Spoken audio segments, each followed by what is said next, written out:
Discipline जो है पूज्य महाराज जी ने कृपा थी बधा डिसिप्लिन है અને આ જ પ્રકારની જો શિસ્ત જિંદગીમાં રહે તો સૌથી સારું રહે। અને મને ખુશી બી છે ખૂબ જો હું આજે લાભ લેવા માટે આવ્યા અહીંયા શાકોત્સવનો જો હે।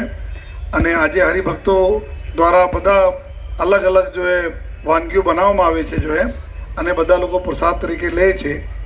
હું આપણા વક્તવ્ય પૂર્ણ કરું એના પહેલે મહારાજ સાહેબ તમારી એક વિનંતી છે કે જે રીતે બધા એટલા નિયમ પાલન કરે છે તો અત્યારે અમે લોકો જોઈએ છીએ કે ઘણા બધા અમારા જો લોકો છો નौजवानो છે જો હે જો જ્યારે રોડ ઉપર જાય છે ત્યારે હેલ્મેટ નથી પહેરતા એના લીધે એક્સિડન્ટમાં બહુ દુઃખદ બનાવ બને છે। તો આપને એક વાર આદેશ આ બધાને થઈ જાય કે બધા લોકો હેલ્મેટ પહેરી ના નીકળે જો હે, હેલ્મેટ પહેરે અને પછી ઘરથી જાય જો હે બહાર।